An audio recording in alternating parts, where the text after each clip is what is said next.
नमस्कार दोस्तों, अगर यूपी बोर्ड परीक्षा 2025 में कक्षा 10 कृषि विज्ञान में टॉप करना चाहते हो तो ये वीडियो आपके लिए गेम चेंजर साबित होगा, क्योंकि यहाँ आपको मिलने वाले हैं परीक्षा में बार बार पूछे जाने वाले सवाल। 100 प्लस MCQs का यह है धमाकेदार कलेक्शन। यदि आप इस वीडियो को देख लेते हो तो आपके 20 नंबर हो जाएंगे पक्के। दोस्तों, अब टाइम नहीं है बर्बाद करने का, तैयारी में जुट जाओ। जो भी करना है अभी करो, क्योंकि यह सवाल परीक्षा में आने वाले हैं। 4 मार्च को फाइनल बार करना है आपको। तैयारी पूरी होनी चाहिए, क्योंकि मौका सिर्फ एक बार मिलता है। यकीन मानो, अगर इस वीडियो को पूरा देख लिया आपने तो आपका रिजल्ट चमक उठेगा। तो बिना किसी देरी के चलिए शुरू करते हैं इस वीडियो का सबसे पहला सवाल। तो चलिए दोस्त, चलते हैं पहले प्रश्न की तरफ। क्या कहता है हमारा पहला प्रश्न? तो देखिए, पहला प्रश्न है यहाँ कि आम्रपाली एक प्रजाति है, यानी Amrapali is a variety of. तो भैया यहाँ हमें बताना है किस फसल की आम्रपाली जो है एक वैरायटी है। अमरूद की है, आम की है, केले की या पपीते की है? तो दोस्त, आप जानते हो आम्रपाली में आम जुड़ा हुआ है, तो वो आम की एक बेहतरीन अच्छी किस्म है जिसकी यील्ड बहुत अच्छी मिलती है और इसका स्वाद भी बेहतरीन है। अगर नहीं खाई है आपने आम्रपाली किस्म वैरायटी आम की, जरूर एक बार ट्राई कीजिएगा इसको। दोस्त, यहाँ प्रश्न को जिस प्रकार से भी पूछ सकता है कि ये आम्रपाली वैरायटी जो है हमारी किन दो जो हमारी इसकी बोल सकते हैं कि पेरेंटल जो वैरायटी है उनके हाइब्रिडाइजेशन से बनी है। ठीक है, तो वो है हमारी दशहरी और नीलम। दशहरी और नीलम के क्रॉस से बनी हुई है हमारी आम्रपाली वैरायटी। ठीक है, किसी ने पूछ लिया आपसे कि आम्रपाली किसका हाइब्रिड है, तो दोस्त दशहरी और नीलम किस्म का हाइब्रिड है आम्रपाली। ओके, ये जवाब आप जरूर दीजिएगा फिर। और ये प्रश्न आपसे ऐसे बोर्ड एग्जाम में भी पूछ सकता है, तो दोनों तरीके ध्यान रखिए। देन हमारा दूसरा यहाँ पर प्रश्न है, खुरपका और मुंहपका रोग के कारक हैं। The causative agent of foot and mouth disease, यानी FMD। तो दोस्तों, यहाँ हमें ऑप्शंस जो दे रखे हैं ना, वो है वायरस है, बैक्टीरिया है, फंगस है और टॉक्सिक फूड है। तो दोस्त, टॉक्सिक फूड खाने से ये डिसीज नहीं होती है, ना ही फंगस के कारण होती है, ना ही बैक्टीरिया के कारण होती है। यह एक वायरल डिसीज है जो कि वायरल डिसीज है, वायरस से होती है। ठीक, और आपने देखा होगा जब आपके मवेशियों में, पशुओं में एक पशु को FMD हो जाए तो आपके सभी पशुओं को हो जाती है, क्योंकि ये जो डिसीज है ये एयर के थ्रू ट्रेवल कर सकती है। इसके जो वायरस के छोटे छोटे स्पोर्स जो हैं वो हवा के साथ जो है लोकोमोशन करते हैं, एक जगह से दूसरी जगह पहुंच जाते हैं। ठीक है, तो इसीलिए ये डिसीज जो है एक वायरल डिसीज है। और आपको इस कंडीशन में करना कुछ नहीं है, एक सिंपल सा आपको तरीका अपनाना है। अपना पशु को आपको क्वारंटीन कर देना है, उसका बचा हुआ भोजन ना तो आपको दूसरे पशु को देना है, ना ही उसका झूठा पानी पिलाना है, ना ही आपको जहां आपका इन्फेक्टेड पशु बंधा हुआ था, ग्रसित पशु बंधा हुआ था, उस जगह पर दूसरे पशु को आपको बांधना है उस खूंटे से। ठीक है, ये काम आपको करते रहना है, तो आप इससे आसानी से जो है कंट्रोल कर सकते हैं, मैनेज कर सकते हैं FMD डिसीज को। और हाँ, इसके लिए वैक्सीनेशन भी होता है, आप वैक्सीनेशन भी करा सकते हैं अपने पशुओं का। इसके बाद हमारा तीसरा प्रश्न है, अंगूर लता अंगूर लता जो है किस फसल की किस्म है? अंगूर लता जो है वैरायटी है, किस क्रॉप की वैरायटी है, ये हमसे पूछा है। प्याज की, टमाटर की, आलू की, फूल गोभी की? तो दोस्त, अंगूर लता, आप अंगूर लता को अंगूर से मत रिलेट कर दीजिएगा कि अंगूर की किस्म है। ये अंगूर की किस्म नहीं है, ये टमाटर की किस्म है। ठीक है, जिसमें टमाटर जो है अंगूर की तरह बंच में लगते हैं, गुच्छे में लगते हैं, बहुत सारे लगते हैं एक ही गुच्छे में, इसीलिए इसका नाम जो है अंगूर लता रखा गया है। ठीक, इससे हमें हायर ईल्ड मिलती है, बहुत उच्च उत्पादन मिलता है। इसके बाद हमारा दूसरा प्रश्न जो है, दूसरा तो हो ही गया भाई, चौथा प्रश्न है कि क्षरण अवरोधी, वेट, क्षरण अवरोधी फसल है, एरोजन रेसिस्टेंट क्रॉप है, गेहूं है, मूंग है, हमारी धान है, मक्का है, इनमें से हमारी क्षरण अवरोधी फसल कौन सी है? तो दोस्त, हमारी मूंग जो है ना वो एक क्षरण अवरोधी किस्म है। ठीक, सॉरी, क्रॉप है, किस्म नहीं है, फसल है, क्रॉप है। देखो क्यों है ये, गेहूं क्यों नहीं है, गेहूं और धान, मक्का क्यों नहीं है? इनकी जड़ें अच्छी नहीं होती हैं, जड़ें जो है हमारी सॉइल को होल्ड नहीं कर सकती हैं। लेकिन मूंग जो है ये सॉइल जो है उसे होल्ड कर सकती है, और होल्ड करने की एबिलिटी रखती है, होल्ड करती भी है यार। और एक पौधे से आपने देखा होगा मूंग के से कई सारे ब्रांचेस निकल के आती हैं, कई सारे टलर्स उन्हें हम बोल सकते हैं निकल के आते हैं। लगभग लगभग 5 से 6 टलर्स निकल के आते हैं जो कि बेल की फॉर्म में होते हैं, पूरी जमीन को कवर कर देते हैं। इसीलिए मूंग यहाँ पर राइट आंसर है एक क्षरण अवरोधी फसल के रूप में। इसके बाद हमारा पांचवा प्रश्न है कि हेज सीयर का प्रयोग किया जाता है। हेज सीयर का हम उपयोग कहाँ करते हैं? बडिंग में करते हैं, छिड़काव में करते हैं, कटाई छटाई में करते हैं, ओसाई में करते हैं। तो दोस्त बडिंग में हम इसका प्रयोग नहीं करते हैं, ना ही स्प्रेइंग में करते हैं, ना ही विनोइंग में करते हैं। इसका उपयोग हम प्रूनिंग और ट्रेनिंग में करते हैं, अपने पौधों की कटाई छटाई एवं सदाई में करते हैं। ओके। इसके बाद हमारा छठवां प्रश्न है लखनऊ 49 सरदार किसकी प्रजाति है? लखनऊ 49 जो है, लखनऊ 49 जो है, किसकी एक अच्छी खासी वैरायटी या प्रजाति है? तो दोस्त आपको बता देते हैं, यहाँ ऑप्शंस क्या है। आम है, अमरूद है, लीची, पपीता है। तो भैया ना तो ये आम की है, ना ही पपीते की है, ना ही लीची की है, ये है हमारी अमरूद की एक बेहतरीन किस्म। ठीक। लखनऊ 49 जैसे सरदार अमरूद के नाम से भी जाना जाता है। ठीक। अब इसके बाद हमारा सातवां प्रश्न है गेहूं का वानस्पतिक नाम क्या है? तो दोस्त यहाँ ऑप्शंस दे रखे हैं, बिगना मुंगो, ट्रिटिकम एस्टिवम, खजानस खजान और ओराइजा सटाइवा। तो बिगना मुंगो हमारी उड़द का बोटेनिकल नेम है। मुंगो से मुंगो बेशक है इसमें, लेकिन ये मूंग का वैज्ञानिक नाम नहीं है। ये हमारा जो नाम है भैया, वो हमारा उड़द का नाम है। उड़द उड़द जो है हमारा, उसका नाम है ब्लैक ग्राम का नाम है। ठीक है, वैज्ञानिक नाम। ट्रिटिकम एस्टिवम ये हमारे गेहूं का है। खजानस खजान जो है अरहर का है। और राजा सटाइवा आप जानते ही हैं, धान का है। इसके बाद हमारा आठवां प्रश्न है thresher is used for. Thresher का उपयोग कहाँ करते हैं? थ्रेसर इरिगेशन में नहीं होता, हार्वेस्टिंग में नहीं होता, सोइंग में नहीं होता। भैया थ्रेसर थ्रेसिंग के काम आएगा। कॉमन सेंस लगाइए और आंसर को सही एकदम टिक मार के आइए। इसके बाद हमारा 9 नंबर का प्रश्न जो है, धान की फसल का एक प्रमुख कीट जो है वो हमें बताना है, इनमें से कौन सा है? दीमक है, माहू है, स्टिंग बग है या स्टेम बोरर है? भाई देखो, दीमक पनपने का तो धान में कोई सवाल नहीं होता, क्योंकि वाटर लॉक्ड कंडीशन रहती है। जहां वाटर लॉक्ड कंडीशन होती है वहां दीमक जो है नहीं लगती है। ठीक है, तो यहाँ टर्माइट का अटैक नहीं होगा। एफिड का अटैक आपको देखने को मिल सकता है, लेकिन कभी कभी। ना ही स्टिंग बग का आपको ज्यादा अटैक देखने को मिलेगा, लेकिन हाँ स्टेम बोरर का अटैक आपको बहुत अत्यधिक देखने को मिलेगा धान की फसल में। तो राइट आंसर क्या है? Stem borer. अब बढ़ते हैं अगले प्रश्न की तरफ। तो अगला प्रश्न है 10वें नंबर का, भूमि संरक्षण के लिए क्या हमें करना चाहिए? फॉर सॉइल कंजर्वेशन हम क्या करें? खेत की मेड़बंदी कर दें, कर सकते हो भैया। वृक्षारोपण कर दें, वृक्षारोपण जरूरी है भैया। भूमि को ढकने वाली फसलों से बो दें, जरूर बोनी चाहिए ऐसी फसलें जिनसे हमारी सॉइल जो कवर रहे, सॉइल कंजर्वेशन हो जाएगा भैया, यानी कि एरोजन वगैरह नहीं होगी। एफोरेस्टेशन करोगे तो भी मृदा जो अपरदन है वो नहीं होगा। अगर आप मेड़बंदी करोगे तो भी अब मृदा अपरदन नहीं होगा। तो सभी ऑप्शन इसके एकदम करेक्ट हैं। ठीक, तो राइट आंसर ऑप्शन डी।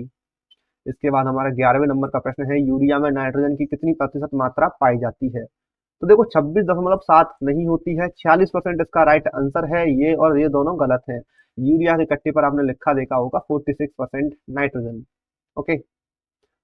इसके बाद हमारा 12वें नंबर का प्रश्न है, फुट स्प्रेयर चलाया जाता है। तो भैया फुट स्प्रेयर है, हाथ से तो चलेगा नहीं, मोटर से चलेगा नहीं, सभी से चलेगा नहीं, फुट से ही चलेगा भाई। फुट स्प्रेयर फुट से चलेगा, तो राइट आंसर खा ऑप्शन एकदम सही है इसका। ठीक है। इसके बाद हम बढ़े 13वें नंबर के प्रश्न की तरफ। तो 13वें नंबर का प्रश्न जो है वो हमसे कहता है, मूंगा कीट। मूंगा कीट जो है, मूंगा मिलीबग को कहते हैं भैया। मिलीबग इंसेक्ट जो है वो अटैक करता है आम में, अमरूद में, पपीते में, नींबू में। ठीक है, तो भैया ये सबसे ज्यादा अटैक जो है ना इन फसलों में बता रहे हैं। इन फसलों में सबसे ज्यादा किसमें करता है? सबसे ज्यादा ये आम में करता है। कहने को तो ये मिलीबग जो है अमरूद में भी करता है, पपीते में भी करता है, नींबू में भी करता है, लेकिन सबसे ज्यादा आम की फसल में करता है। ठीक। देन हमारा 14वें नंबर का प्रश्न है, जैव पदार्थ का स्रोत है, the source of organic matter. तो चट्टाने तो नहीं है भैया। उर्वरक बिल्कुल नहीं है।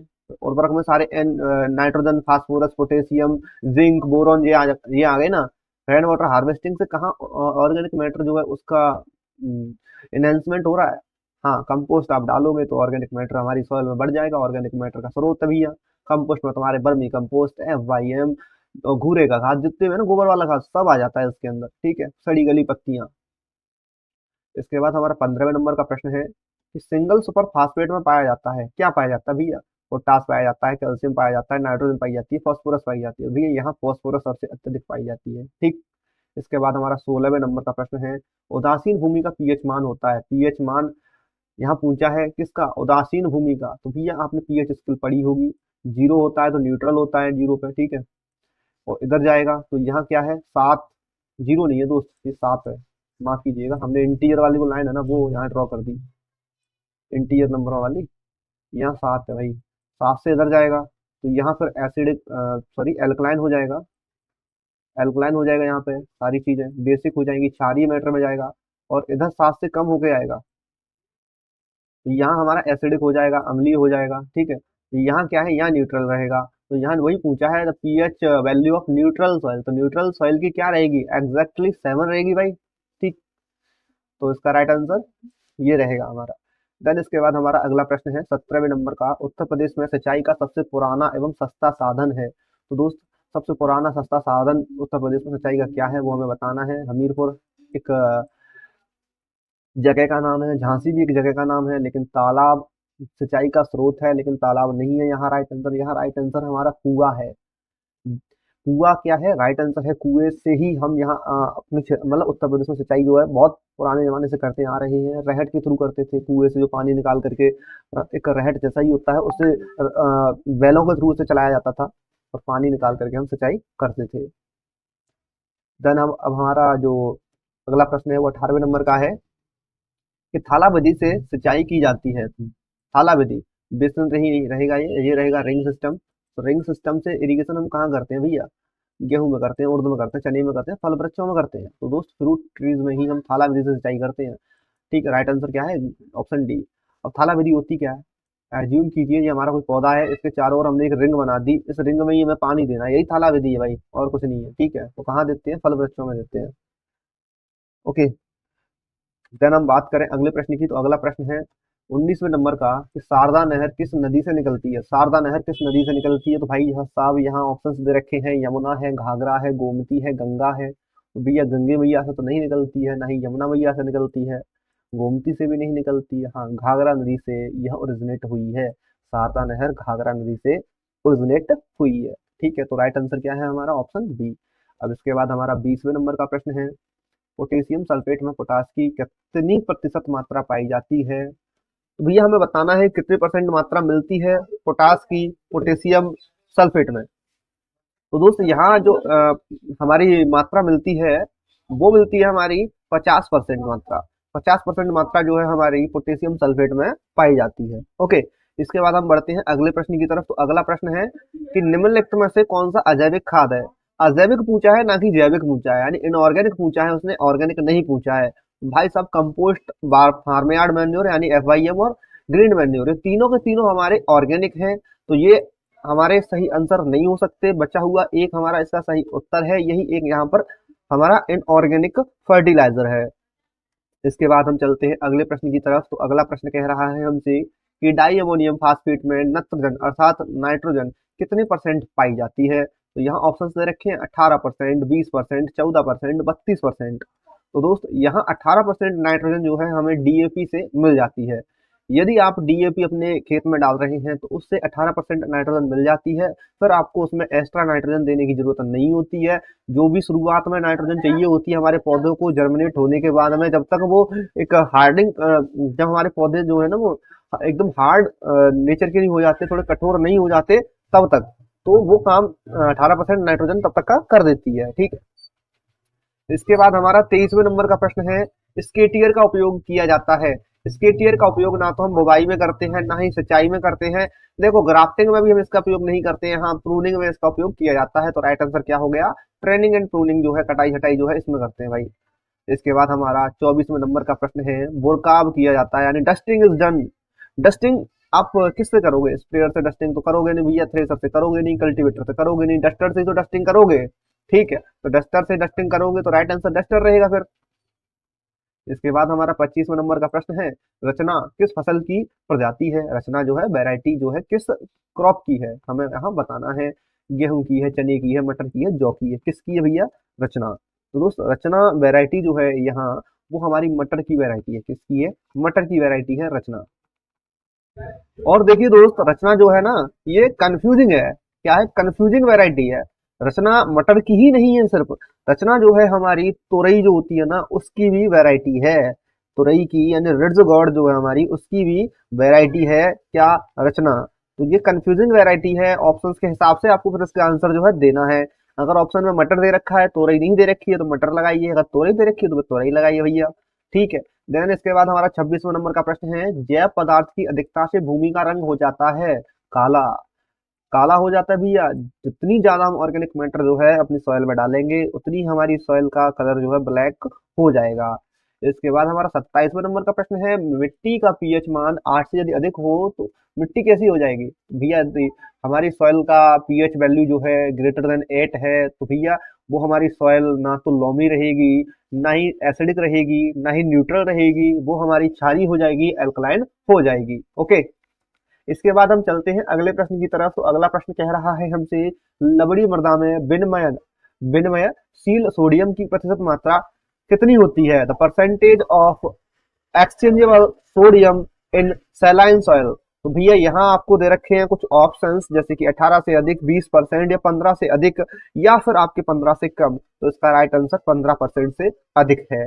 इसके बाद हम चलते हैं अगले प्रश्न की तरफ। तो अगला प्रश्न है 29वें नंबर का, मृदा की जल धारण क्षमता में वृद्धि का कारण बताइए, रीजन बताइए कोई एक, कि मृदा की जो जल धारण क्षमता है, वाटर होल्डिंग कैपेसिटी है, वह अच्छी हो जाती है, इंक्रीज हो जाती है। ठीक है, तो यहाँ जिप्सम के उपयोग से, या प्रेजेंस ऑफ ऑर्गेनिक मैटर से, या यूज ऑफ अमोनियम सल्फेट से, या फिर यूज ऑफ पायराइट से, तो किस से हमारी सॉइल की वाटर होल्डिंग कैपेसिटी इंक्रीज होती है? तो दोस्त ये होती है प्रेजेंस ऑफ ऑर्गेनिक मैटर। जितना अधिक हमारी सॉइल में ऑर्गेनिक मैटर होगा उतनी ही हमारी सॉइल की वाटर होल्डिंग कैपेसिटी जो है वह इंक्रीज होगी।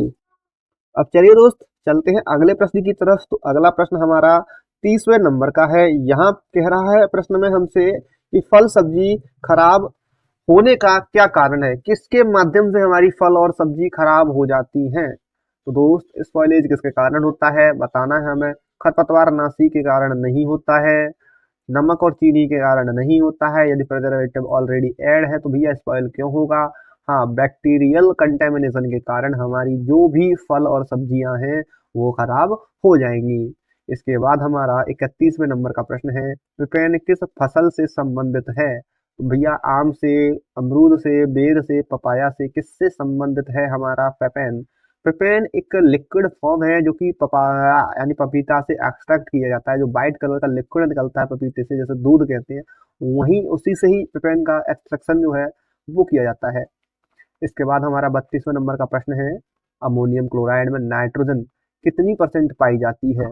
अमोनियम क्लोराइड की बात हो रही है यहाँ पे, न कि यूरिया की। तो दोस्त अमोनियम क्लोराइड में हमारी नाइट्रोजन जो होती है वो 25% होती है, यूरिया में 46% होती है। 15% यहाँ हमारा सही आंसर नहीं है, ना ही 20% सही आंसर है।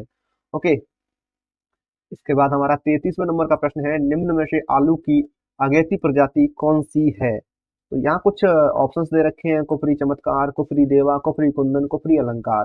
तो दोस्त कुफरी अलंकार जो है ना वो हमारी एक अर्ली वैरायटी है पोटैटो की। अब चलिए दोस्त चलते हैं अगले प्रश्न की तरफ। तो अगला प्रश्न है यहाँ 34वें नंबर का। यहाँ कह रहा है हमसे कि 2,4-D एक है। 2,4-D क्या है भैया? 2,4-D क्या है? एक इंसेक्टिसाइड है, एक फंगिसाइड है, एक वीडीसाइड है, एक निमेटोड कंट्रोलर है, निमेटिसाइड है। तो भैया ये हमारा एक वीडीसाइड है। क्या है? एक वीडीसाइड है। 2,4-D एक वीडीसाइड है। यदि वीडीसाइड ऑप्शन में नहीं दे रखा हो, ऑप्शन में दे रखा हो यहाँ पर पीजीआर, तो आप पीजीआर पर टेक करके आइएगा। फिर इंसेक्टिसाइड, फंगिसाइड, निमेटिसाइड पर मत ध्यान दीजिएगा, क्योंकि 2,4-D पीजीआर की तरह भी काम करता है, प्लांट की ग्रोथ को रेगुलेट करने का काम भी करता है पीजी, ये जो 2,4-D है वो। ठीक है, यदि बीडीसाइड दे रखा है अच्छी बात है लगाइए, नहीं है तो फिर आपको पीजीआर दे रखा होगा तो पीजीआर लगाइए। ठीक, इसके बाद हमारा 35वें नंबर का प्रश्न है, सोडियम बेंजोएट एक है। सोडियम बेंजोएट क्या है? कीटनाशक है? नहीं है भैया कीटनाशक। खरपतवार नाशी भी नहीं है, वायरस भी नहीं है भैया, ये प्रिजर्वेटिव है जिसे हम फल सब्जियों वगैरह में लगा करके अपने फल सब्जियों को प्रिजर्वेट करते हैं। इसके बाद हमारा 36वें नंबर का प्रश्न है, बडिंग नाइफ का प्रयोग किया जाता है, कटाई छटाई में नहीं करते हैं भैया, ना ही हम मड़ाई के लिए करते हैं, थ्रेसिंग नहीं, ना ही ब्रोइंग करते हैं। हाँ, ग्राफ्टिंग इससे की जाती है वो दोस्त। ग्राफ्टिंग किससे की जाती है? बडिंग नाइफ से की जाती है। तो राइट आंसर क्या हो गया? ग्राफ्टिंग। इसके बाद हमारा 37 नंबर का प्रश्न है, मृदा में जैव पदार्थ प्राप्त होता है, किससे प्राप्त होता है भैया? यूरिया से जैविक पदार्थ कहाँ मिलना भैया? डाई अमोनियम फास्फेट कहाँ जैविक कंटेंट को एनहेंस कर रही है, ना ही जिंक करेगी। ये होगा केवल कंपोस्ट से, फार्म यार्ड मैन्योर से, वर्मी कंपोस्ट से, या फिर किसी भी ऑर्गेनिक मैटर से, जो कि हमारा सड़ा गला खाद किसी का भी हो सकता है, चाहे गोबर का हो, चाहे फिर हो हमारी पत्तियों का या खरपतवारों का। ओके, इसके बाद हमारा 38वें नंबर का प्रश्न है, जल निकासी की समस्या किस प्रकार की भूमि में सबसे अधिक देखने को मिलती है? बलुई मृदा अगर होगी, सैंडी सॉइल होगी, तो जल निकालने की जरूरत नहीं होगी, क्योंकि वहां तो रेत है, तो रेत में तो जल तुरंत ही सूख जाएगा भैया, एब्जॉर्ब हो जाएगा। बलुई दोमट मृदा भी ऐसी ही है, ठीक है। हाँ, भारी चिकनी हैवी क्ले सॉइल में वाटर जो ड्रेनेज की प्रॉब्लम है ना, वो देखने को मिलेगी, जल भराव वाली कंडीशन देखने को मिलेगी। नॉर्मी सॉइल में कम देखने को मिलेगी, लेकिन सबसे ज्यादा हैवी क्ले सॉइल जो है वहां देखने को मिलेगी। तो राइट आंसर ऑप्शन सी है इसका। इसके बाद हमारा 39वें नंबर का प्रश्न है, मृग बहार एवं अम्बे बहार किस फसल से संबंधित हैं? अम्बे बहार और मृग बहार, देखिए, यदि हमारे, पहले मैं आपको इसे रिलेट करके बता देता हूँ, पपीते की नहीं है, सेब की नहीं है, अमरूद की नहीं है, ओके। ये है हमारी आम की। अब क्या है अम्बे बहार मृग बहार, वो समझ लेते हैं। मृग बहार, यदि हमारे जो आम है उस पर फ्लावर जो है वो आ रहा है हमारा जून जुलाई के महीने में, जून जुलाई के महीने में आ रहा है, तो वो हमारा मृग बहार है। क्या है? मृग बहार है। यदि हमारी पौधों पर फूल जो है वो आ रहा है जनवरी, सॉरी, फरवरी और मार्च में, जनवरी में थोड़ा थोड़ा आता है, लास्ट जनवरी के लास्ट वीक से स्टार्ट होता है, फरवरी मार्च में जब फूल आता है हमारे आम पर, बौर आता है भैया, मजरी आती है, उस जो मजरी है ना उसे बोलते हैं हम लोग अम्बे बहार, यानी आम पर फूल आना, आम पर बहार आना। तो अम्बे बहार क्या हो गया? अम्बे बहार है आपका जब पतझड़ का सीजन होता है, पतझड़ स्प्रिंग सीजन फरवरी के महीने में ही आता है, वसंत पंचमी के बाद में। तो वसंत पंचमी के बाद में फूल आना स्टार्ट हो जाता है, तो फिर यही यहाँ यहाँ से हम जो बोलेंगे इसे बोलेंगे अम्बे बहार। जब फरवरी और मार्च में फूल आ रहा है आम पर, तब होगा अम्बे बहार। जून जुलाई में आ रहा है तो मृग बहार है दोस्त। अब इसके बाद हम चलते हैं अगले प्रश्न की तरफ। तो अगला प्रश्न है हमारा 40वें नंबर का। यहाँ कह रहा है थाला विधि से सिंचाई की जाती है। तो दोस्त यहाँ ऑप्शंस दे रखे हैं, मूंग, ज्वार, मक्का, लीची। देखिए, पहले ही मैंने आपको बता दिया था, थाला विधि से सिंचाई जो है हम कहाँ करते हैं, वो करते हैं हम लोग फ्रूट क्रॉप में। तो ना मक्का, ज्वार, मूंग हमारी फ्रूट क्रॉप है, तो फ्रूट क्रॉप हमारी कौन सी है? लीची। तो लीची इसका एकदम करेक्ट आंसर हो जाएगा। तो चलिए दोस्त, अब चलते हैं हम लोग अपने अगले प्रश्न की तरफ। तो अब हम आ चुके हैं अपने 41वें नंबर के प्रश्न पर, जहां हमसे पूछा है कि गेहूं की बौनी किस्म में पहली सिंचाई बोने के कितने दिन बाद हमें देनी चाहिए। तो देखिए भैया, किस्म कोई सी भी हो, चाहे वो बौनी हो यानी डवार्फ हो, या हमारा नॉर्मल बीट हो, दोनों में हम इरीगेशन देते हैं सीआरआई स्टेज पर। पहली जो सिंचाई करते हैं वो करते हैं हम सीआरआई स्टेज पर। ग्राउंड रूट इनिशिएशन स्टेज ये होती है। तो ये कब होती है? वो होती है 20 से 25वें दिन का जो समय है, टाइम पीरियड है, उस समय। तो देख लेते हैं ऑप्शंस क्या दे रखे हैं। 10 से 15 दिन, 21 से 25 दिन, 30 से 35 दिन दे रखा है, और लास्ट ऑप्शन देख लेते हैं क्या है, 35 से 45वें दिन। तो अभी यहाँ हम देख लेते हैं कि इसका राइट आंसर फिर क्या रहने वाला है। तो इसका राइट आंसर फिर रहेगा 21 से 25वें दिन। 21 से 25वें दिन हमें पहली इरिगेशन जो है वो देनी होती है। फिर चाहे हमारा गेहूं जो है वो चाहे ड्वार्फ हो, चाहे फिर नॉर्मल वाली कोई भी किस्म हो, ठीक है। तो ध्यान रखिएगा, 21 से 25वें दिन यहाँ आपको देना है। अगर 21 से 25 नहीं है, 20 से 25 है, तो 20 से 25वें दिन आपको देना है पहला इरिगेशन, ठीक। अब चलते हैं अगले प्रश्न की तरफ। तो देखिए, अब आ चुके हम लोग 42 नंबर के प्रश्न पर। 42वां प्रश्न है हमारा। यहाँ कह रहा है कि किस देश ने सबसे पहले टपक सिंचाई विधि अपनाई थी? टपक सिंचाई अर्थात जो हमारा ड्रिप इरिगेशन है, वो ड्रिप इरिगेशन सिस्टम सबसे पहले किस देश ने अपनी कंट्री में लागू किया था, अपनाया था, ये हमें बताना है, ठीक है। तो ड्रिप इरिगेशन मेथड सबसे पहले कौन लाया? ऑप्शन देख लेते हैं, जापान है, यूएसए है, इंडिया है, इजराइल है। तो दोस्त, कौन लेके आया सबसे पहले, ये हमें बताना है। तो सबसे पहले इजराइल लेके आया था ड्रिप इरिगेशन। ड्रिप इरिगेशन सबसे पहले इजराइल में ही जो है करना स्टार्ट हुआ था। वहाँ वाटर की जो थी थोड़ी सी स्कार्सिटी थी, तो उस कंडीशन में खेती के लिए पानी चाहिए था, और पानी एकदम लिमिटेड चाहिए था, तो ड्रिप इरिगेशन का सिस्टम वहाँ पे अपनाया गया। फ्लड इरिगेशन में बहुत सारा पानी वेस्ट होता है, इसीलिए। चलिए दोस्त, अब आ चुके हम लोग 43वें नंबर के प्रश्न पर। तो 43वें नंबर के प्रश्न में हमसे पूछा है कि आलू का बीज उपचारित करने के लिए किस रसायन का हमें उपयोग करना चाहिए। तो यहाँ कुछ रसायन दे रखे हैं। देखिए, सबसे पहला तो रसायन यूरिया है। भैया, यूरिया का तो उपयोग हम करते नहीं है आलू के कंदों को उपचारित करने के लिए, ठीक है। ना ही जिप्सम का करते हैं, ना ही 2,4-D का करते हैं, तो ये तो हट गए भैया। बचा एक अजॉक्सिस्ट्रोबिन, जो कि एक फंगीसाइड है, क्योंकि आपने सुना होगा एक नाम, मीराडोर, अडामा कंपनी की मीराडोर। तो भैया, मीराडोर के अंतर्गत यही टेक्निकल होता है, कौन सा होता है? अजॉक्सिस्ट्रोबिन 23%। तो इसका इस्तेमाल हम लोग करते हैं आलू के कंदों को शोधन करने के लिए। अब इसके देखो, इसकी जगह हम कार्बेंडाजिम भी लिख सकते हैं, ठीक है, इसकी जगह हम थायरम भी कर सकते हैं, इसकी जगह हम लोग कोई सी भी फंगिसाइड लगा सकते हैं, टेबुकोनाजोल लिख सकते हैं, ठीक है। तमाम फंगिसाइड आप कोई से भी एक फंगिसाइड लिखाओगे, कोई दिक्कत नहीं है, ठीक। इसके बाद हम आ चुके हैं 44वें नंबर के प्रश्न पर। यहाँ कह रहा है कि अम्लीय मृदा का पीएच मान होता है।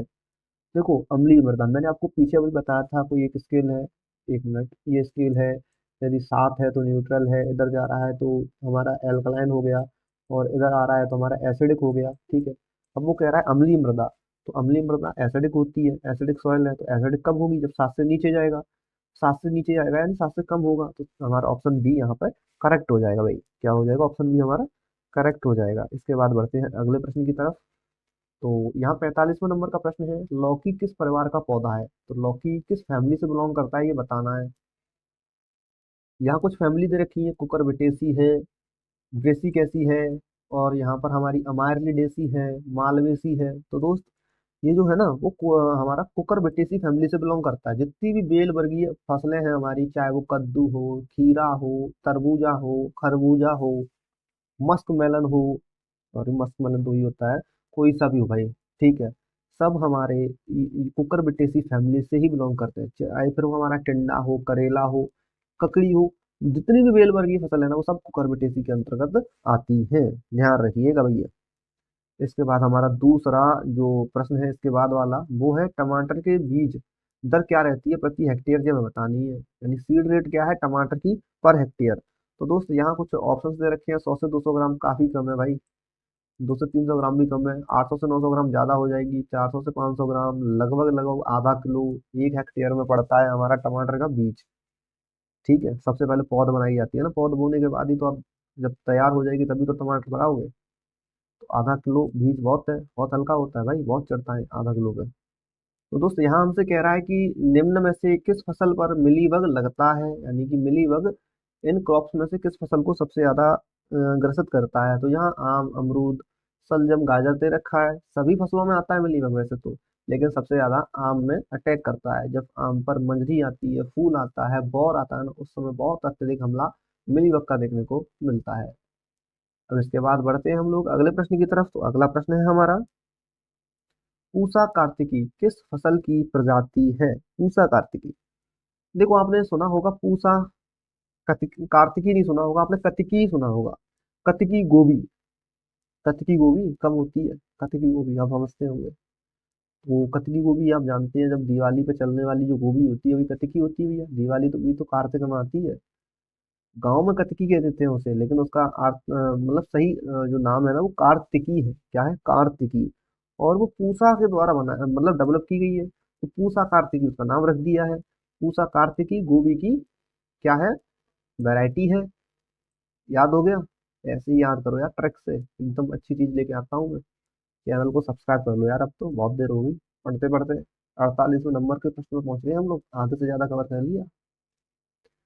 चलो लाइक भी कर दो यार, सेशन को शेयर कर दो, अगर प्रश्न आपको अच्छे लग रहे हैं, मोस्ट रिपीटेड प्रश्न आपको दिख रहे हैं स्क्रीन पर, शेयर कर दो यार। इतनी तो क्यों बुलवाना चाहते हो मेरे से, अभी तक मैंने बोला तो नहीं है, अगर बुलवाना चाहते बोल भी दूंगा यार। थोड़ा माइक पकड़ ले यार। चलिए, अब आ चुके हम लोग 49वें नंबर के प्रश्न पर, जहाँ कह रहा है आम का फल कहलाता है, क्या कहलाता है भैया, क्या कहा जाता है आम के फल को। ड्रूप कहते हैं, पोम कहते हैं, बेरी कहते हैं, सारासुस कहते हैं, क्या कहते हैं हम आम के फल को।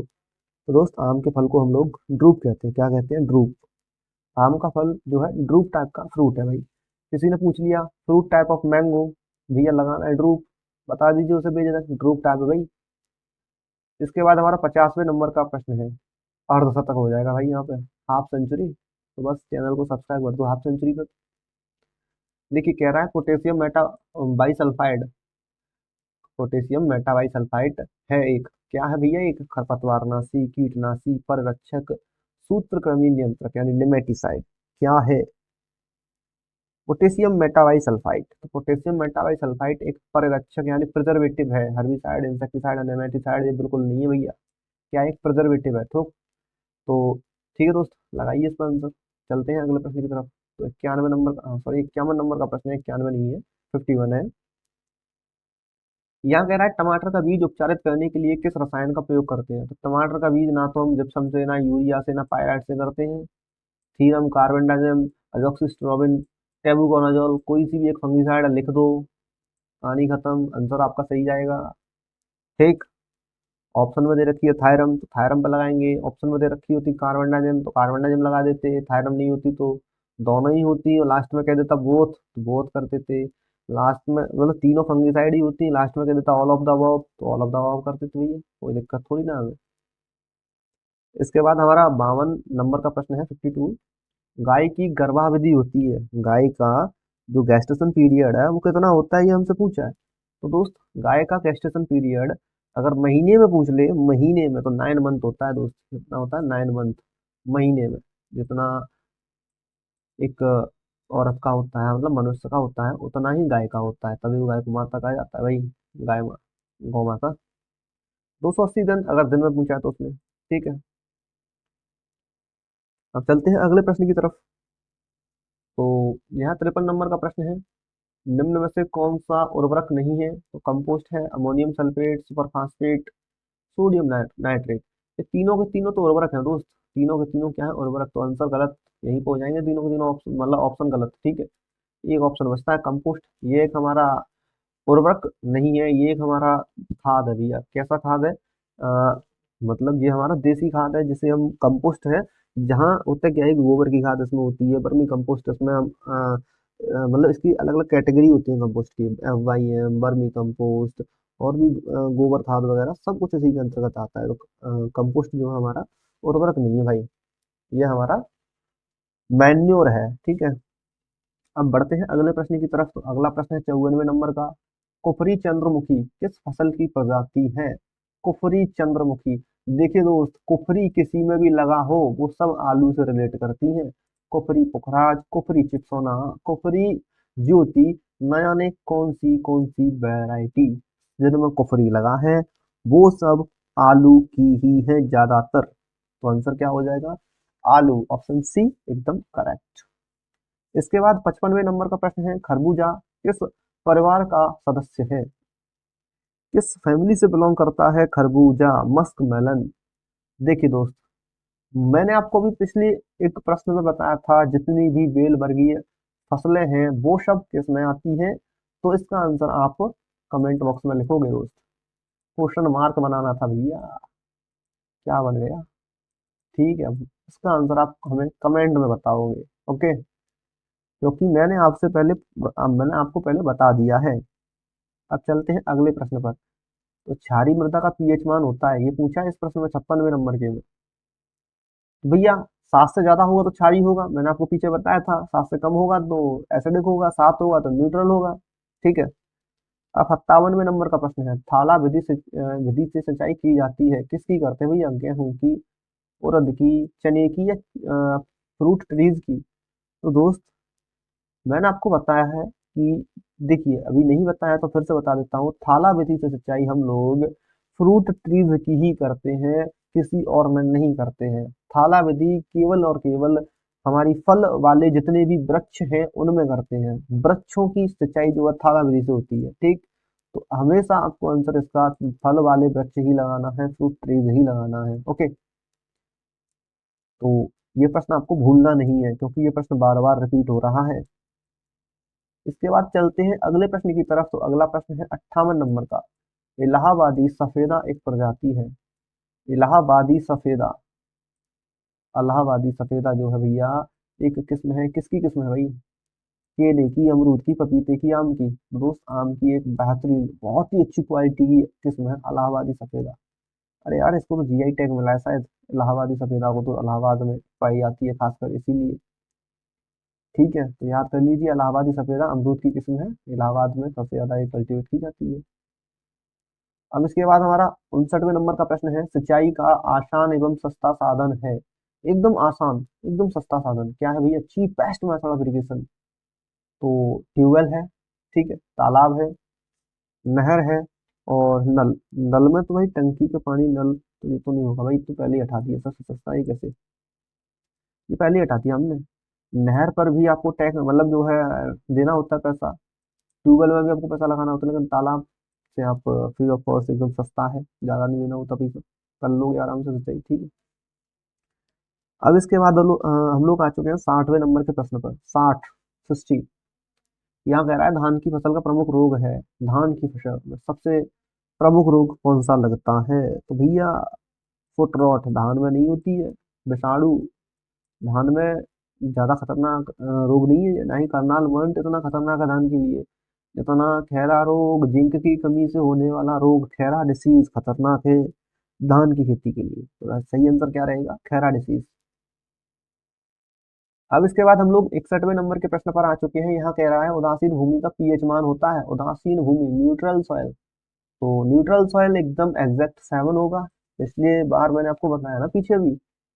ओके। इसके बाद देखो 62वें नंबर का प्रश्न है। यहाँ कह रहा है मृद गलन रोग का कारक है।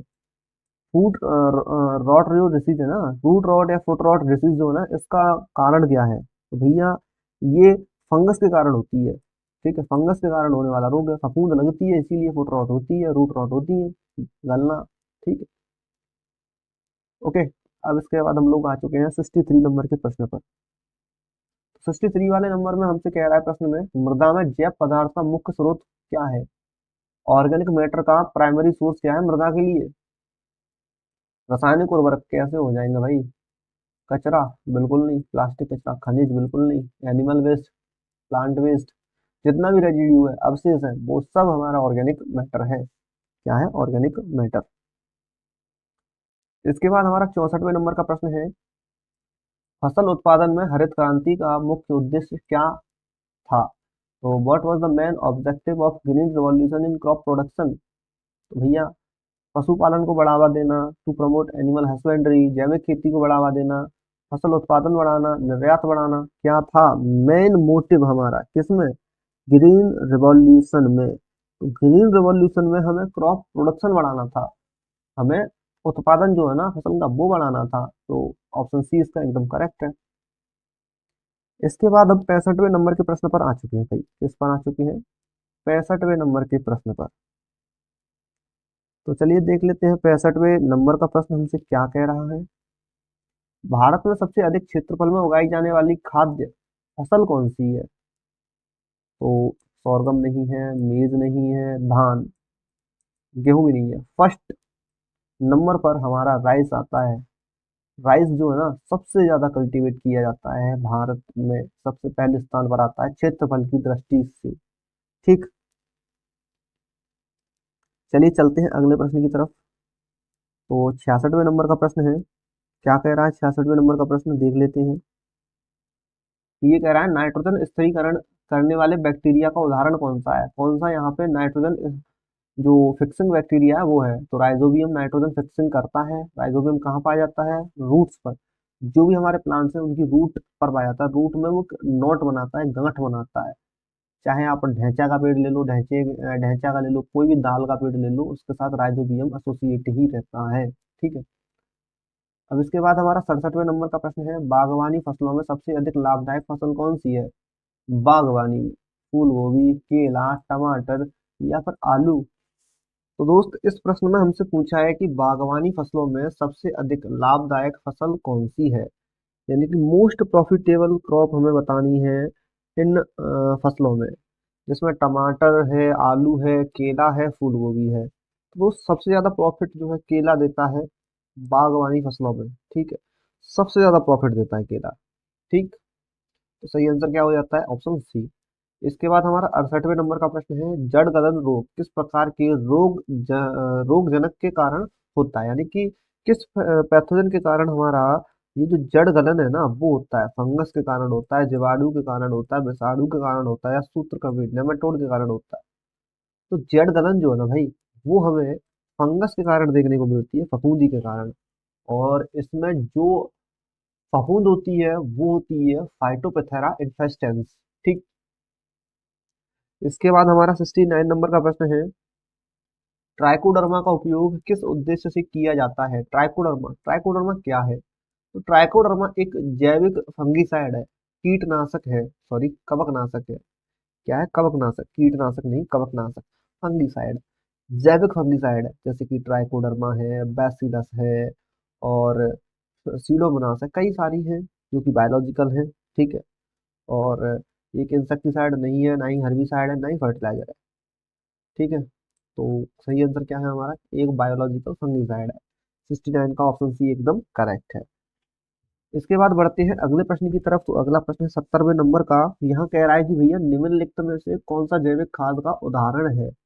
यूरिया बिल्कुल नहीं है, सुपर फास्फेट बिल्कुल नहीं है, पोटास बिल्कुल नहीं है, लेकिन वर्मी कंपोस्ट इसका एकदम करेक्ट आंसर है दोस्त। वर्मी कंपोस्ट क्या है, एक जैविक खाद है। तो चलिए दोस्त, चलते हैं अगले प्रश्न की तरफ। तो हमारा अगला प्रश्न है, गेहूं की फसल में कंडुआ रोग का कारण कौन सा रोगजनक है। यानी कि कौन सा कॉजल ऑर्गेनिज्म जो है, पैथोजन जो है कर्नाल बंट डिसीज कॉज करता है। तो देखिए दोस्त, यहाँ पक्सीनिया है, ओस्टिलागो है, हेलमिंथोस्पोरियम है, राइजोक्टोनिया सोलेनई है। ठीक है, कई सारे हैं। ओस्टिलागो से स्मट होती है, ओस्टिलागो से स्मट डिसीज होती है। गेहूं में स्मट डिसीज जो है वो ओस्टिलागो से होती है। पक्सीनिया से जितने भी रतुआ रोग होते हैं ना, वो सारे के सारे पक्सीनिया से होते हैं। फिर चाहे वो सफेद रतुआ, पीला रतुआ, ब्राउन क्रस्ट जो होती है वो हो, कोई सी भी हो भाई। ठीक है, वो सब पक्सीनिया से होती है।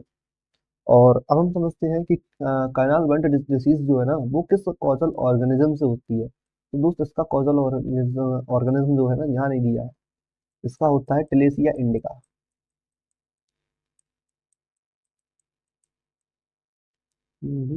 टिलेसिया इंडिका होता है इसका कॉजल ऑर्गेनिज्म। क्या होता है, टिलेसिया इंडिका। किसका, कर्नाल बंट डिसीज का। ध्यान रखिएगा, कर्नाल बंट डिसीज का टिलेसिया इंडिका कॉजल ऑर्गेनिज्म है। टिलेसिया इंडिका से हमारी ये जो डिसीज है, कंडुआ रोग, कर्नाल बंट डिसीज, ये होती है। कर्नाल बंट में होता कुछ नहीं है। देखिए, दो होती है, किस्मत होती है, कर्नाल होती है। देखिए, यहाँ जो हमारी बाली होती है ना गेहूं की, ये एक दाना है गेहूं का, वो पार्शियली काला पड़ जाता है, आधा। ये वाली है, इसमें आधा काला पड़ जाएगा। ठीक है, ये दूसरी वाली है, यहाँ काला पड़ जाएगा, यहाँ काला पड़ जाएगा। तो आधी दाना जो होता है वो काला पड़ जाता है इसमें भाई। अब इसके बाद हमारा 72वें नंबर का प्रश्न है, भारत में किस राज्य को धान का कटोरा कहा जाता है। Rice bowl of India. Punjab है, उत्तर प्रदेश, छत्तीसगढ़, वेस्ट बंगाल। तो दोस्त, किसको कहते हैं धान का कटोरा, यहाँ हमें बताना है। दोस्त, इसका राइट आंसर जो रहेगा वो रहेगा हमारा छत्तीसगढ़। छत्तीसगढ़ को धान का कटोरा कहा जाता है, राइस बाउल कहा जाता है भारत का। इसके बाद हमारा 73वें नंबर का प्रश्न है, निम्नलिखित में से कौन सा एक कीटनाशक नहीं है। देख लेते हैं क्या क्या दे रखा है। क्लोरोपाइरीफॉस एक कीटनाशक है, कार्बेंडाजिम, इमिडाक्लोप्रिड, साइपरमेथ्रिन। साइपरमेथ्रिन भी एक इंसेक्टिसाइड है, कीटनाशक है। इमिडाक्लोप्रिड भी एक कीटनाशक है। क्लोरोपाइरीफॉस भी एक कीटनाशक है। तो दोस्तों, हमसे पूछा गया था तो कौन सा कीटनाशक नहीं है। कार्बनडाजिम एक फंगीसाइड है, एक कवकनाशी है। ठीक है, तो कार्बनडाजिम इसका राइट आंसर हो जाएगा। इसके बाद हमारा 74वें नंबर का प्रश्न है, टमाटर में आकस्मिक मुरझाना, जो हमारी सडन विल्टिंग हमें देखने को मिलती है, वो क्यों होती है टमाटर में। तो दोस्त, ये बैक्टीरिया से भी हो सकती है, ये फफूंद से भी हो सकती है। अब यहाँ आपको दोनों चीजें दे रखी हैं, अब आपको क्या करना है भैया। तो आपको इस कंडीशन में यहाँ दोनों चीजें दे रखी हो, यदि बोथ दे रहा हो ऑप्शन में तो अच्छी बात है, नहीं दे रहा है तो फंगस पर टिक मार के आइएगा, बैक्टीरिया पर फिर आपको टिक नहीं करना है। ठीक है, ध्यान रखिएगा। आकस्मिक मुरझाना, सडन बिल्टिंग अगर हमें देखने को मिल रही है टमाटर में, तो फिर वो फफूंदी के कारण आपको देखने को मिलेगी, फफूंदी फंगस के कारण। इसके बाद 75वें नंबर का प्रश्न है, जल भराव के प्रति सबसे अधिक संवेदनशील फसल कौन सी है। तो जल भराव के लिए मोस्ट सेंसिटिव सेंसिटिव क्रॉप, ठीक है, वो हमें बतानी है।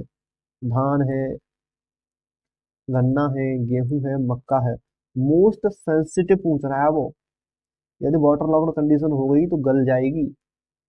धान नहीं गलेगा भाई, गन्ना भी नहीं गलेगा एक बार को, तो नहीं गेहूं गलेगा एक बार को, लेकिन मक्का एक बार को गल जाएगी। इसका जो स्टॉक होता है ना, बहुत ही कमजोर होता है भाई। अब चलिए चलते हैं अगले प्रश्न पर। तो अगला प्रश्न है 76वें नंबर का। यहाँ कह रहा है, सोयाबीन की खेती के लिए उपयुक्त पीएच स्तर क्या होना चाहिए। तो सोयाबीन की खेती के लिए 6 से 7.5 पीएच एकदम अच्छा पीएच है। ठीक है, यही होना चाहिए, ना ही ज्यादा एसिडिक ना ही ज्यादा बेसिक, एकदम मीडियम साइज का। इसके बाद 77वें नंबर का प्रश्न है, गेहूं की बोनी किस्मों के विकास में किस वैज्ञानिक ने सबसे ज्यादा अपना योगदान दिया है? M S Swaminathan, green revolution में दिया भैया। ग्रेगर मेंडल साहब मटर पर इनहेरिटेंस वाले जितने भी लो है ना वो दिए हैं। और जेवियस हर्डन, ठीक है। ये कुछ वैज्ञानिक दिए हैं और नॉर्मन बारलॉग साहब है। तो नॉर्मन बारलॉग साहब जो है ना, इन्होंने ही जो हमारी नॉरेंटेन एक जीन है, नॉरेंटेन, उसके बारे में बताया था। नॉरेंटेन के कारण ही गेहूं जो है वो बोनी वैरायटी जो थी हमारी, डॉर्फ वैरायटी जो थी वो बनाई गई थी नॉरेंटेन जीन से। नॉर्मन बारलॉग साहब ने अपना योगदान इसी में दिया है भाई, ठीक है। इसके बाद 78वें नंबर का प्रश्न है, दलहनी फसलों में नाइट्रोजन स्थिरीकरण किसके द्वारा किया जाता है? नाइट्रोजन फिक्सेशन जो है लेग्यूमिनियस क्रॉप में किससे होती है? राइजोबियम से, एजोक्टोबैक्टर, बीजीए या mycorrhiza? BGA blue green algae कहते हैं भाई, शॉर्ट में बीजीए, ठीक है। तो ये होती है राइजोबियम से। राइजोबियम एक बैक्टीरिया है जो कि सिम्बायोटिक एसोसिएशन या एसोसिएट रहता है जितनी भी लेग्यूमिनियस क्रॉप है उनके साथ में, और नाइट्रोजन को फिक्स करके देता है हमारे पौधों को, ठीक है। ओके, चलिए चलते हैं अगले प्रश्न पर। तो यहाँ अब आ चुके हैं हम लोग 79 नंबर के प्रश्न पर। फसल कटाई के बाद होने वाले नुकसान को क्या कहा जाता है? Primary loss, secondary loss, post harvest loss या बायोलॉजिकल डिग्रेडेशन? तो भैया पोस्ट हार्वेस्ट, कटाई के तुरंत बाद नुकसान हो रहा है उपरांत, ठीक है, तो पोस्ट हार्वेस्ट लॉस ही तो हो गया। सही आंसर क्या है? एकदम सी वाला ऑप्शन एकदम करेक्ट है भाई। इसके बाद 80वें नंबर का प्रश्न है, गेहूं की बोनी किस्मों के विकास के लिए कौन सा देश प्रसिद्ध है? Bharat, Mexico, USA, Japan? तो दोस्त मैक्सिको। मैक्सिको में सबसे पहली जो ड्वार्फ वैरायटी थी वो बनाई गई थी, और यही सबसे ज्यादा फेमस है ड्वार्फ वैरायटीज के लिए। ओके, अब चलो अगले प्रश्न पे चलते हैं। अगला प्रश्न है 81वें नंबर का, जैविक खेती के लिए उपयोग होने वाले जीवाणु खादों का मुख्य उदाहरण कौन सा है? Which is primary example of bacterial bio fertilizer use in organic farming? Rhizobium bacteria है, पीएसबी फॉस्फेट सॉल्युबलाइजिंग बैक्टीरिया है, एजोस्पर्म है, या और ऑफ द अबव? तो दोस्तों यहाँ सभी के सभी बैक्टीरिया जो है हम ऑर्गेनिक फार्मिंग में यूज करते हैं, ठीक है।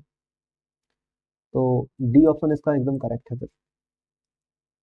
इसके बाद 82वें नंबर का प्रश्न है, भारत में गेहूं का सबसे बड़ा उत्पादक राज्य कौन सा है? Wheat producing state in India, largest wheat producing state? दोस्त उत्तर प्रदेश अपना सबसे ज्यादा गेहूं प्रोड्यूस करता है भारत में। यदि प्रोडक्टिविटी देखी जाए तो प्रोडक्टिविटी हमारी पंजाब की ज्यादा है, ठीक है। और एमपी में भी गेहूं होता है, हरियाणा में भी होता है, लेकिन सबसे ज्यादा उत्तर प्रदेश में होता है। लेकिन फिर भी उत्तर प्रदेश पंजाब से गेहूं वो सॉरी पंजाब से भी मंगाता है और एमपी से भी मंगाता है गेहूं। एमपी का सरबती कहते हैं ना, एमपी से भी गेहूं मंगाता है भाई। उत्तर प्रदेश उगाता भी बहुत है, खाता भी बहुत है भैया। देन चलते हैं अगले प्रश्न की तरफ। अगला प्रश्न है 83वें नंबर का। यहाँ कह रहा है कि निम्नलिखित में से कौन सा उर्वरक नाइट्रोजन प्रदान करता है? डीएपी, नाइट्रोजन इससे भी मिलती है भैया, 18% मिलती है। यूरिया से 46% मिलती है। सुपर फास्फेट, ठीक है, एमओपी। तो सही आंसर बताना है। तो सबसे ज्यादा फिर हमें यूरिया से मिल रही है, तो फिर यूरिया हमारा सही उत्तर होगा यहाँ पे तो भैया, क्योंकि कोई और ऑप्शन तो हमें दे नहीं रहा है सही से। डीएपी से 18% मिलती है, लेकिन सबसे ज्यादा तो फिर यूरिया से मिलती है। यूरिया है तो यूरिया लगाएंगे फिर तो। अब चलो अगला प्रश्न देख लेते हैं क्या कह रहा है। अगला प्रश्न है 84 नंबर का है भाई। गन्ने की मिठास मुख्य रूप से किसके कारण होती है? गन्ने में क्या पाया जाता है जिससे वो मीठा होता है? तो भैया गन्ने के अंदर सुक्रोज पाया जाता है जिससे वो मीठा होता है। सुक्रोज को तोड़ दोगे तो ग्लूकोज और फ्रक्टोज दो अणु मिल जाएंगे हमें, ठीक है। तो सबसे ज्यादा क्या पाया जाता है? सुक्रोज। सुक्रोज के कारण ही गन्ना मीठा होता है। ऑप्शन सी इसका एकदम करेक्ट है। ओके, ये वाला। इसके बाद 85 नंबर का प्रश्न है, अनाज भंडारण में कीटों से बचाव के लिए किस रसायन का उपयोग किया जाता है? Which chemical is used for protection of store grain from paste, ठीक है। तो aluminium phosphide, cypermethrin, carbendazim, trichoderma? ये नहीं करते भैया, ये तो बहुत हाई जहरीली है, बहुत ज्यादा जहरीली है, हाई टॉक्सिक है, हाईली टॉक्सिक। एल्यूमिनियम फॉस्फाइड की गोलियां आती हैं, वो हम फिर अपने स्टोर ग्रेन जो भी है ना, जो भी अनाज हम स्टोर कर रहे हैं उसमें रखते हैं, जिससे पेस्ट नहीं आते हैं। घुन नहीं लगता है भैया किसमें, गेहूं में या कोई अन्य हम स्टोर कर रहे हैं अनाज तो उसमें, ठीक है। तो चलिए चलते हैं अब अगले प्रश्न की तरफ। तो अगला प्रश्न है 86वें नंबर का। तो यहाँ हमें दे रखा है कुपोषण मिटाने के लिए भारत में प्रचलित जो गोल्डन राइस है, गोल्डन राइस, इसके अंतर्गत किस तत्व की वृद्धि की गई थी? कौन सा न्यूट्रिशन इसमें बढ़ाया गया था, प्रमोट किया गया था गोल्डन राइस में? भैया वो थी विटामिन ए। जो पीला वाला चावल आता है गोल्डन राइस, उसमें विटामिन ए की अधिकता बहुत अधिक होती है। यदि आप में विटामिन ए की कमी है तो आप ये जो गोल्डन राइस है इसे कंज्यूम कीजिए, तो विटामिन ए की पूर्ति आपके शरीर में हो जाएगी। इसके बाद हमारा 87वें नंबर का प्रश्न है, यहाँ कह रहा है कि भारतीय कृषि अनुसंधान परिषद आईसीएआर की स्थापना कब हुई थी? आईसीएआर की स्थापना वर्ष बताना है हमें। तो ये कुछ वर्ष दिए गए हैं, जैसे कि 1905, 1929, 1947, 1965। इनमें से किस वर्ष में आईसीएआर की स्थापना हुई थी, स्टेब्लिशमेंट हुआ था? तो ये 1929, 1929 में इसकी स्थापना जो है वो हुई थी। ठीक। अब इसके बाद 88वें नंबर का प्रश्न है, पुष्पण किसे कहते हैं? What is antithesis? तो देखिए, फूल के खिलने की जो प्रक्रिया है उसी को पुष्पण कहते हैं। फूल के खिलने की प्रक्रिया को पुष्पन कहते हैं, यानी the process of flower opening is known as anthesis. तो ऑप्शन सी इसका एकदम करेक्ट रहेगा। इसके बाद हमारा 89 नंबर का प्रश्न है, प्लांट हॉपर किस फसल का प्रमुख कीट है? प्लांट हॉपर, प्लांट हॉपर देखो गन्ने में या धान में, गेहूं में, मूंगफली में, किस में होता है? इनमें से ये बताना है हमें। प्लांट हॉपर सबसे ज्यादा धान की खेती में देखा जाता है, धान में सबसे अधिक नुकसान जो है पहुंचाता है। इसके बाद हमारा 90 नंबर का प्रश्न है, फसल उत्पादन में जीरो टिलेज तकनीक का क्या लाभ है? क्या बेनिफिट है जीरो टिलेज टेक्नोलॉजी का हमारी क्रॉप प्रोडक्शन में? देखिए, मिट्टी की संरचना में सुधार होता है, या जल संरक्षण होता है, वाटर कंजर्वेशन होता है, खरपतवार नियंत्रण होता है, या फिर सभी काम हमारे हो जाते हैं इससे, जीरो टिलेज से। तो देखिए, हमारी सॉइल का स्ट्रक्चर तो इम्प्रूव होता ही है, साथ ही वाटर कंजर्वेशन भी होता है और वीड्स भी कंट्रोल हो जाते हैं जीरो टिलेज से। तो all of the above option जितने भी है ना, वो सभी हमारे यहाँ करेक्ट है। तो डी ऑप्शन इसका एकदम सही है। इसके बाद हमारा 91 नंबर का प्रश्न है। 91 नंबर के प्रश्न में कह रहा है कि जैविक खेती में प्रयुक्त नीम की खली, जो नीम की खली है हमारी, नीम केक, तो इसका उपयोग हम कैसे करते हैं, क्यों, किस पर्पज से करते हैं, किस तरीके से करते हैं? एक उर्वरक के रूप में करते हैं, एक इंसेक्टिसाइड के रूप में करते हैं, सॉइल कंडीशनर के रूप में करते हैं, ऑल ऑफ द अबव। तो देखिए, एक फर्टिलाइजर के रूप में भी हम नीम की खली का प्रयोग करते हैं, एज इंसेक्टिसाइड भी प्रयोग करते हैं, क्योंकि यहाँ अजादिरेक्टिन जो हमारा एक इंसेक्टिसाइडल प्रॉपर्टीज रखता है, एक प्लांट एक्सट्रैक्ट है, तो ये जो है एक इंसेक्टिसाइडल भी रखता है, फंगिसाइडल प्रॉपर्टीज भी रखता है, तो हम इसे इंसेक्टिसाइड भी बोल सकते हैं। मृदा सुधारक यानी सॉइल कंडीशनर भी है ये। और लास्ट ऑप्शन हमारा ऑल ऑफ द अबव है, यानी कि उपरोक्त तो सभी, तो सभी इसके जो ऑप्शन है एकदम करेक्ट है। नीम की खली को as a fertilizer, as a insecticide, as a soil conditioner हम यूज करते हैं। अब इसके बाद हमारा 92 नंबर का प्रश्न है, मृदा अपरदन यानी सॉइल एरोजन जो है, इसे नियंत्रित करने के लिए कौन सी विधि उपयुक्त होती है? इसे कंट्रोल कैसे करते हैं? कंट्रोल खेती करके, टेरेसिंग करके, मल्चिंग करके, या ये सभी ऑप्शन इसके सही है? तो दोस्त, इसके सभी ऑप्शन एकदम सही है। कंट्रोल फार्मिंग से भी हम सॉइल एरोजन को कंट्रोल कर सकते हैं, टेरेसिंग से भी कर सकते हैं, और मल्चिंग से तो करते ही है। ठीक है। इसके बाद हमारा 93 नंबर का प्रश्न है, किस रोग जनक के कारण आलू में ब्लैक स्कर्फ रोग होता है? यानी ब्लैक स्कर्फ डिसीज जो है पटेटो की, वो किस पैथोजन के कारण होती है, किस कॉजल ऑर्गेनिज्म के कारण होती है? तो दोस्तों, ये होती है हमारी यहाँ राइजोक्टोनिया सोलेनी के कारण। किसके कारण? राइजोक्टोनिया सोलेनी एक हमारा पैथोजन है, इसके कारण, ये एक फंगस होती है। अब इसके बाद चलते हैं अगले प्रश्न की तरफ। तो अगला प्रश्न है 94 नंबर का। यहाँ कह रहा है बीटी कपास में बीटी का तात्पर्य है, BT cotton, BT rice, BT बैंगन, बीटी कॉर्न, बीटी के कई सारे प्रोडक्ट आपको मार्केट में देखने को मिल जाएंगे। तो बीटी का अर्थ क्या है? बीटी की फुल फॉर्म पूछ रहा है यहाँ पे। बायोटेक्नोलॉजी है, बैसिलस थुरिंजिएंसिस है, या बीटी बायोटॉक्सिन है, या फिर बायोलॉजिकल ट्रांसफॉर्मेशन है? क्या है ये?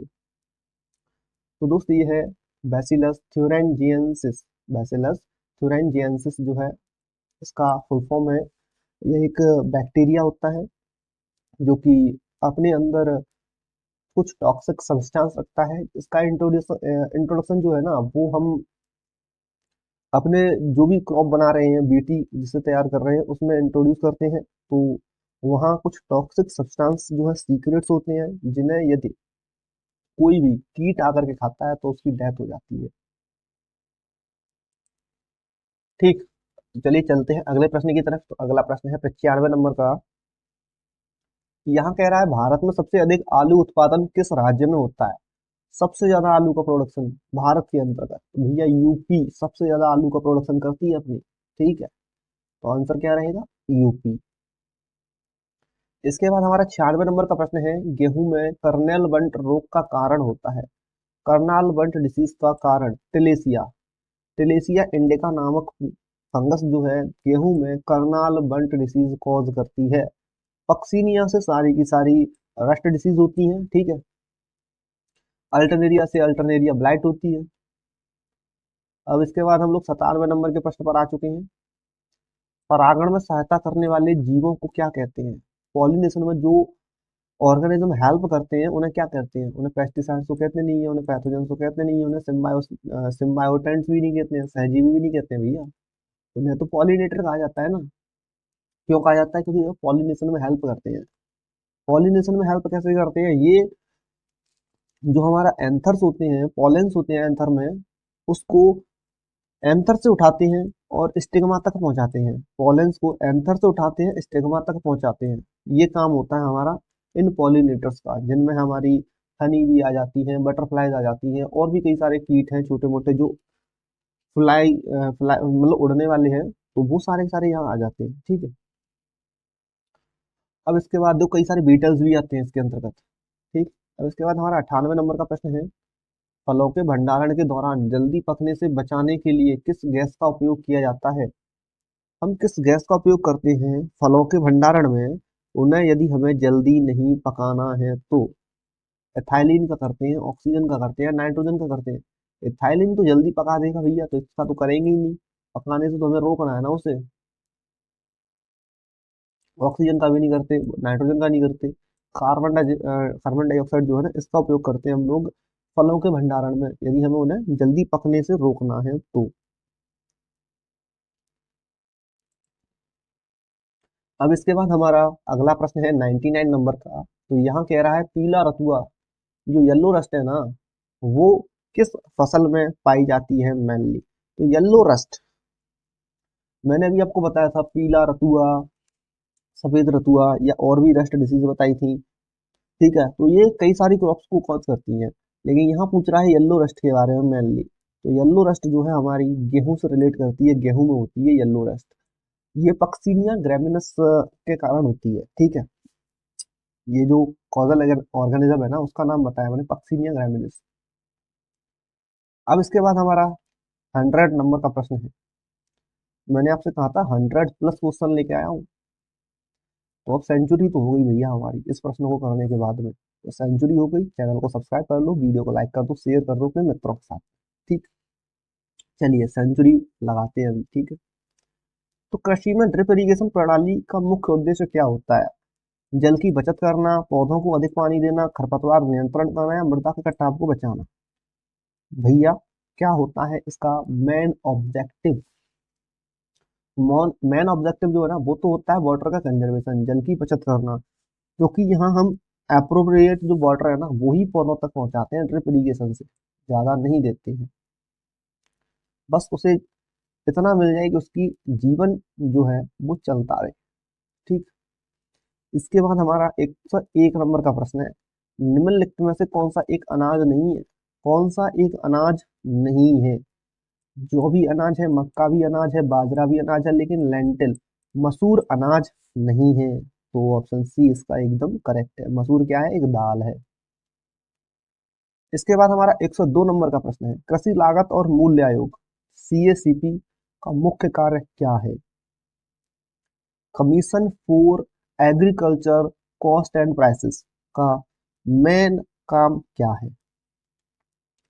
कृषि अनुसंधान करना, एग्रीकल्चरल रिसर्च करना, या फिर फसलों के लिए न्यूनतम समर्थन मूल्य का निर्धारण करना, किसानों को ऋण वितरित करना, जलवायु परिवर्तन की निगरानी करना। जलवायु परिवर्तन तो एग्रोमेट्रोलॉजी के अंतर्गत आता है ना। लॉन जो है एग्रीकल्चर फील्ड ऑफिसर करते हैं। एमएस जो हमारा एमएसपी है ना, एमएसएमई नहीं है, एमएसपी, जो हमारा मिनिमम मिनिमम सपोर्ट प्राइस जो होता है ना, हर एक क्रॉप का अलग अलग होता है, तो उसकी देख रेख करते हैं ये लोग। कौन? सीएसीपी। सीएसीपी एक अथॉरिटी है, वो क्या करती है, फसलों के लिए न्यूनतम समर्थन मूल्य का निर्धारित करती है इसको, ठीक है। इसके बाद हमारा 103 नंबर का प्रश्न है, भारत में ग्रीन रिवॉल्यूशन यानी हरित क्रांति किसके नेतृत्व में हुई थी? जो हमारी ग्रीन रिवॉल्यूशन है ना, वो किसके नेतृत्व में हुई थी, किसने इसको ऑर्गेनाइज किया था? तो भारत के अंतर्गत एम एस स्वामीनाथन साहब थे, हमारे डॉक्टर एम एस स्वामीनाथन साहब, इनकी देखरेख में ग्रीन रिवॉल्यूशन हुआ था, ठीक है। अब चलते हैं अगले प्रश्न की तरफ। तो 104 104 नंबर का प्रश्न है, निम्नलिखित में से कौन सी मृदा अम्लीय होती है, एसिडिक होती है भाई नेचर में? काली मिट्टी, लाल मिट्टी, जलोढ़ या लेटराइट सॉइल? तो यहाँ हमें सही आंसर बताना है, तो सही आंसर इसका लेटराइट सॉइल है। लेटराइट सॉइल नेचर में एसिडिक होती है। अब इसके बाद हमारा 105 नंबर का प्रश्न है, तो यहाँ कह रहा है चाय की खेती के लिए उपयुक्त जलवायु क्या है? चाय की खेती के लिए सुइटेबल क्लाइमेट, ठंडी और शुष्क, गर्म और आर्द्र, शुष्क और अर्ध शुष्क, शुष्क, अत्यधिक ठंडी। तो चाय अत्यधिक ठंडे क्षेत्र में तो होती नहीं है, साउथ में होती है, साउथ में गर्मी का मौसम रहता है भैया। तो वार्म और ह्यूमिड जो क्लाइमेट है इसके लिए सही है, एकदम सुइटेबल है, आइडियल है, ओके। तो ऑप्शन बी इसका एकदम करेक्ट है। चलिए बढ़ते हैं अगले प्रश्न की तरफ। भाई बहुत देर हो गई बोलते बोलते, वो गला भी मना करने लगा है कि भाई बस 100 से ज़्यादा नहीं। चलिए देखते हैं कितने और हैं।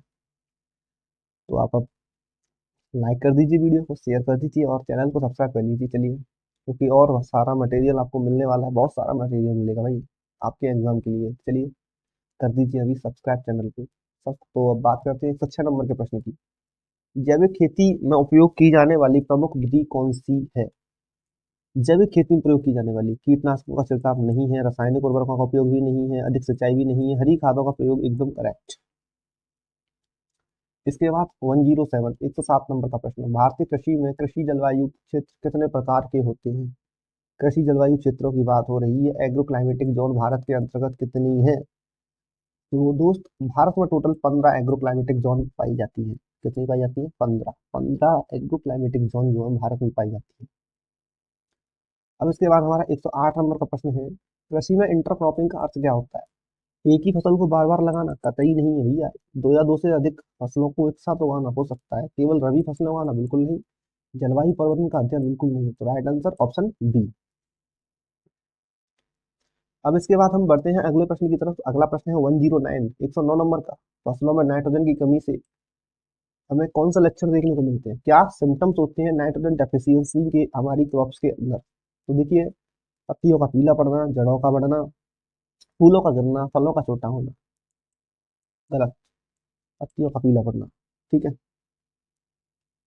इसके बाद हमारा 110 नंबर का प्रश्न, कृषि में रेडिएशन फ्रस्ट का क्या प्रभाव पड़ता है? कृषि में रेडिएशन फ्रस्ट, फ्रस्ट पाला होता है भाई, फ्रस्ट पाला होता है, पाला यदि पड़ता है खेती में तो फिर क्या हमें देखने को मिलता है?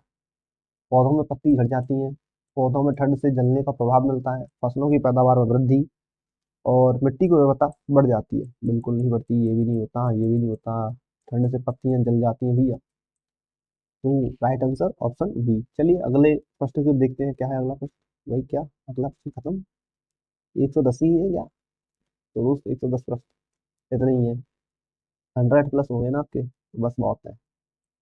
अगर मजा आया हो, लेक्चर्स में मजा आया हो आपको, करना कुछ नहीं है, चैनल को सब्सक्राइब करना है, वीडियो को लाइक करना है, और अपने किसान सॉरी अपने करना कुछ नहीं है, सिर्फ इतना करना है, वीडियो को लाइक करना है, चैनल को सब्सक्राइब करना है, तथा अपने मित्रों के साथ शेयर कर देना है। 4 मार्च से पहले शेयर इतना दबा के कीजिए जिससे हर एक बच्चा इस सीरीज को, इस वीडियो को देख करके अपने 20 नंबर पक्के कर ले, क्योंकि 20 नंबर आपके इसी वीडियो से आने वाले हैं, इसी वीडियो से आने वाले हैं दोस्त, इसी से। इसके अलावा आपका कहीं से कुछ नहीं आने वाला है। इसके अलावा 20 नंबर यहीं से आएंगे, इसी वीडियो से आएंगे। 100+ क्वेश्चन है भैया, 20 प्रश्न नहीं फंसेंगे तो फिर क्या फंसेगा इस वीडियो से?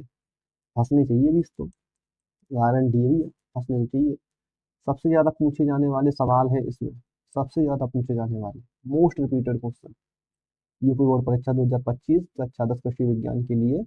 ये थी हमारी रामबाण सीरीज, एक रामबाण वीडियो आपके लिए, ब्रह्मास्त्र समझ लीजिए। ठीक है, चलिए अब मिलेंगे आपसे अगले वीडियो में, तब तक के लिए जय हिंद, जय भारत, जय जवान, जय किसान।